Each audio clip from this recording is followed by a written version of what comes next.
Hi and welcome back to Cut the Craggle. Today we have another Throwback Thursday review with this. The Lego Pirates of the Caribbean, The Captain's Cabin. I recently collected the entire Lego Pirates of the Caribbean theme. There's a bunch of different haul videos chronicling that journey, as well as reviews and build live streams on the sets I've already worked my way through. So be sure to check those out if that so tickleth your fancieth. Sorry, I had something stuck on the end of my tongue. Anyway, I built this set after finishing the Pirates of the Caribbean Mill on a live stream the other month, and now seemed as good a time as any to take a closer look and give my official Craggle opinion on this fella. So here it is, all built up, and honestly this is probably going to be a pretty quick review. Besides the polybags and blister pack, this is the smallest set in the theme, and there's no big individual elements to break down. What you see here is what you get.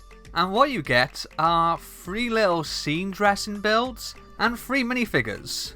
If we take a look at the builds by themselves first of all, you can see the largest and most substantial of the lot is this display case, ornated with skeleton bones and even a minifig skull on top.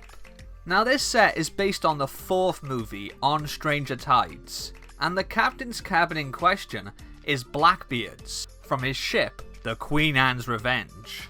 In the film, Blackbeard has this large cabinet filled with dozens of ships that he has captured and shrunk down into these little glass bottles. But here, we get 2. Just 2! I mean, I didn't realistically expect to get as many as we see in the movie, but 2 is a bit on the cheap side, wouldn't you say? The pieces themselves are really nice, with this tiny but intricate ship design printed on the side of a clear Lego bottle. My only complaint is that they use the exact same piece for both ships. One of these is supposed to be the iconic Black Pearl. Surely that deserves to get its own print. At the very least, couldn't they do the other in brown or something? Then you get this cute little globe assembly.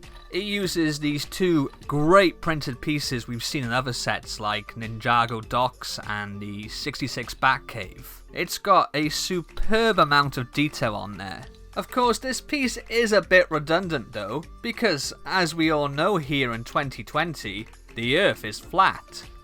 Lastly, we have this small round table, which you've probably already noticed uses 4 minifig skeleton legs on the underneath. I thought this was such a neat detail. If you think about it, the implications of this are more than a little macabre. On top you have what looks to be a telescope on fire, a golden chalice, and the round map that leads to the Fountain of Youth. Now I'm a big fan of this piece, but this is the second set it's included in where it shouldn't be. Like I said in my Aqua de Vida review, the map is destroyed by Gibbs right at the beginning of the 4th movie, so it has no business being anywhere near Blackbeard's cabin. This set comes with 3 minifigures. The first is Captain Jack Sparrow, and this is the exact same version of old Jack that we've seen before in both the Aqua de Vida and the Mill sets. Not really got anything else to say on top of what I've already said about this minifig in those 2 videos, so if you'd like to hear more detailed thoughts, go check them out. The second minifigure we have is Yeoman Zombie. He's one of that seemingly rare breed of Pirates of the Caribbean minifigures that doesn't have any leg printing, but he does get a very cool and creepy looking face print, and a great torso print as well.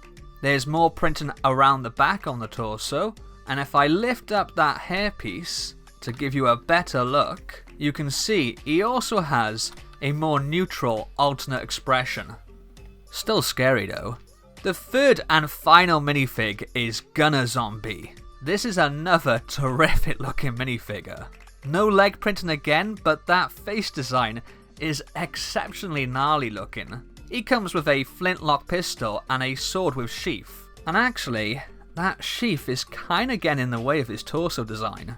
Without all those accessories in the way, you can see the torso print has a hefty amount of detail. Around the back, that strap and belt design continues. And if I can get the angle just right, you'll see the metallic paint on the buckles catching the light. Overall, this is a decent little set, I guess. I mean, it's kind of a battle pack, but then again, not really, as it only has 3 minifigures, not 4, and has a bit more of a build to it. Speaking of which, the 3 assemblies you get in this set are all fine, but I just feel they could have done more with what we saw of Blackbeard's cabin in the movie. Why not include his large desk, littered with maps and scrolls? Or even a nanofig for the voodoo doll that he uses to torture poor old Captain Jack. It's also a bit odd that LEGO chose to make a set based on a room that is already part of another set.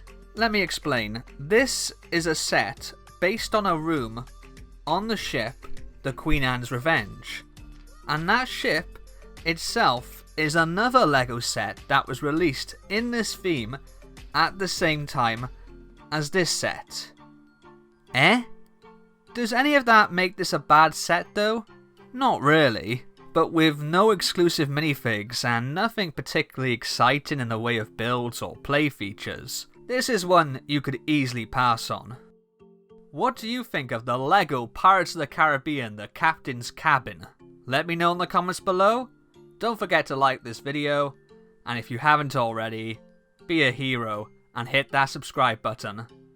I'll see you next time. Laters.